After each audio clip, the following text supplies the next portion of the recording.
Hello friends, કેમ છો? ભીંડાનું શાક આપણે અવારનવાર ઘરે બનાવતા જ હોય છે, પણ આજે હું તમારી માટે ભરેલા ભીંડાનું શાક પણ નવી રીતે ઓછા ટાઈમમાં બની જાય, 10થી 15 જ મિનિટમાં બની જાય અને ભીંડાને ભરવાની ઝંઝટ વગર એવું ટેસ્ટી શાકની રેસીપી લઈને આવી છું. તમે ઘરે એકવાર ચોક્કસથી બનાવજો, ઘરનાને ખૂબ જ ભાવશે. સૌથી પહેલાં 250 ગ્રામ ભીંડા લેવાના છે. ભીંડા એકદમ કુમળા લઈ લીધા છે. હવે ભીંડાનો ઉપરનો અને નીચેનો ભાગ આ રીતે કટ કરી અને 2 મીડિયમ સાઇઝના મેં બટાકા લીધા છે. ભીંડા જો મોટી સાઇઝના હોય તમારે 2 ટુકડા કરી અને પછી 2 ફાળિયા કરવાના.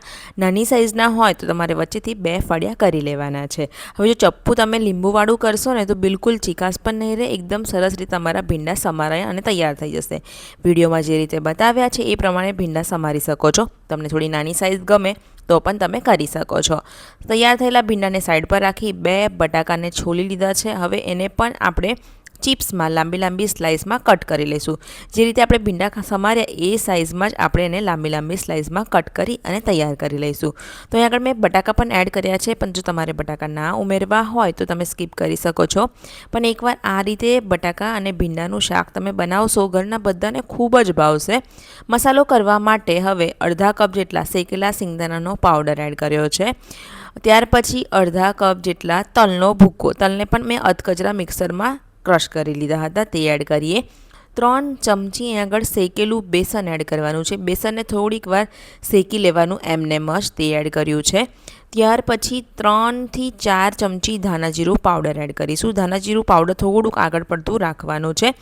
1 ચમચી જેટલી હળદર, 2 મોટી ચમચી લાલ મરચું પાવડર, મીઠું સ્વાદ પ્રમાણે. ત્યાર પછી ખાંડ 2 ચમચી એડ કરી છે. હવે આની અંદર આપણે લસણની ચટણી ઉમેરી શકો છો. અહીં આગળ ગરમ મસાલો પહેલાં ઉમેરી દઈએ, અડધી ચમચી જેટલો. ત્યાર પછી લસણની ચટણી ઉમેરવાની છે. અગર લસણની ચટણી ના હોય તો લસણની પેસ્ટ એડ કરી શકો છો. મેં આગળ 1 મોટી ચમચી લસણની પેસ્ટ, લીંબુનો 1 મોટી ચમચી બનીને રસ, ધાણા ફ્રેશ કાપેલા 2 ચમચી જેટલું તેલ એડ કરી અને સરસ રીતે હવે આપણે મિક્સ કરી લેવાનો છે. તો આપણો આ ભરેલા શાકનો મસાલો તૈયાર થઈ ગયો છે. તમે કોઈ પણ ભરેલા શાકમાં આ મસાલો યુઝ કરી શકો છો. તમે આ મસાલો મિક્સ કરી ફ્રીજમાં આરામથી 4 થી 5 દિવસ સુધીને સ્ટોર કરી શકો છો. તો જોયું ને, એકદમ ઇઝી ટિપ્સ સાથે તમને આ શાક બનાવતા શીખવાડીશ. તો ચાલો હવે આપણે શાક વઘારી દઈએ. એક કઢાઈને ગરમ કરી લઈશું. એની અંદર 3 ચમચી જેટલું તેલ ઉમેરી દઈશું.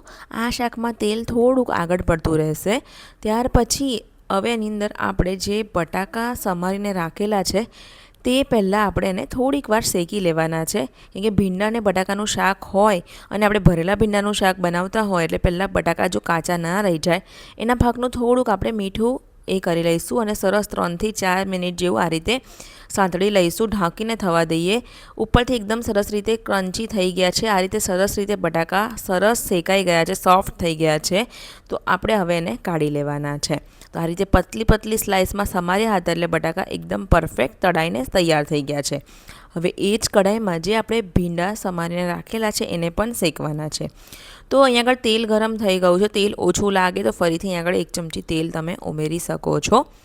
ત્યાં તેલ ગરમ થઈ જાય એટલે હવે આની અંદર આપણે થોડુંક અજમો એડ કરવાનો છે. અહીં આગળ આપણે જે ભીંડાનું શાક હોય એમાં આપણે અજમાનો ઉપયોગ કરતા હોય છે, એટલે મેં આગળ 1/4 ટીસ્પૂન જેટલો અજમો એડ કર્યો છે. ત્યાર પછી આપણે આની અંદર હિંગ ઉમેરવાની છે. તો અહીં આગળ 1/4 ટીસ્પૂન જેટલી હિંગ ઉમેરી દઈએ. હિંગ અને અજમો સરસ રીતે થઈ ગયા એટલે જે ભીંડા સમારીને રાખેલા છે ચપટી હળદર ઉમેરી અને ભીંડાને એડ કરી અને થોડીક વાર આપણે ઢાંકીને થવા દેવાનું છે અને થોડીક વાર ખુલ્લું થવા દેવાનું છે. તો ઢાંકશો એટલે ભીંડા ફટાફટ ચડી જશે. તો લગભગ 2 થી 3 મિનિટ જેવું થઈ ગયું છે. અધકચરા ભીંડા ચડી ગયા છે, હજુ નથી ચડ્યા. થોડાક એકદમ સોફ્ટ થઈ જાય ત્યાં સુધીને આપણે ગેસની આ સ્લો રાખીને થવા દેવાનું. જો તમારા ભીંડા કચાસવાળા દેખાય, અત્યારે ચીકાશ દેખાય, તો તમે લીંબુનો રસ આ ટાઈમે ઉમેરી શકો છો, જેથી ચીકાશ એની એકદમ ઓછી થઈ જશે. હવે મેં ખુલ્લા જ થવા દીધા હતા ભીંડા. તમે જોઈ શકો છો સોફ્ટ થઈ ગયા છે. હવે બટાકા એડ કરી દઈએ જે તૈયાર કરીને રાખ્યા હતા. હવે બધું સરસ રીતે તમારે મિક્સ કરી લેવાનું છે. બટાકા અને ભીંડા સરસ રીતે તમારે સાંતળી લેવાના છે ફરીથી એકવાર. હવે જે મસાલો બનાવીને રાખેલો હતો તે આની અંદર ઉમેરવાનો છે. તો તમે જોઈ શકો છો ભરેલા જે ભીંડાનો મસાલો આપણે શાકનો તૈયાર કર્યો હતો બધો જ આની અંદર ઉમેરી દેવાનો છે. ધીરે ધીરે મિક્સ કરવાનું છે. તો બધો જ અહીંયા આગળ મેં મસાલો ઉમેરી દીધો છે. તમે જોઈ શકો છો અહીંયા આગળ સરસ રીતે ભીંડા અને જે બટાકા છે તે ચડી ગયા છે. પછી જ તમારે મસાલો ઉમેરવાનો. હવે મસાલો સરસ રીતે બધું તમારે મિક્સ કરવાનું છે. હવે કોઈ પણ જાતનો આપણે મસાલો નહીં ઉમેરીએ. તમને જરૂર લાગે તો થોડુંક મીઠું તમે ઉમેરી શકો છો, કેમ કે આપણે મસાલામાં પણ મીઠું નાખ્યું હતું. હવે ઢાંકીને થવા દીધું હતું 3-1 મિનિટ જેવું, જેથી મસાલો બધો સરસ રીતે થઈ જાય. મસાલો ડાયરેક્ટ જ ઉમેર્યો છે અને સરસ રીતે તૈયાર થઈ ગયું છે. તમે જોઈ શકો છો એકદમ ટેસ્ટી એવું આ શાક દેખાય છે. તો રોજ સેમ જેવું શાક બનાવતા હોય તો તમે આ રીતે ચોક્કસથી ટ્રાય કરજો. તમારા ઘરના બધાને ખૂબ જ પસંદ આવશે. રોટલી કે પછી પરાઠા સાથે સર્વ કરી શકો છો. તમને જો મારો આ વિડીયો ગમ્યો હોય તો લાઈક કરજો, શેર કરજો, ગુજરાતી કિચન યુટ્યુબ ચેનલને સબસ્ક્રાઈબ કરજો અને હા, નીચે કમેન્ટ સેક્શનમાં કમેન્ટ કરવાનું બિલકુલ ના ભૂલતા. મળીશું એક આવા જ નવા વિડીયો સાથે. ત્યાં સુધીને આવજો.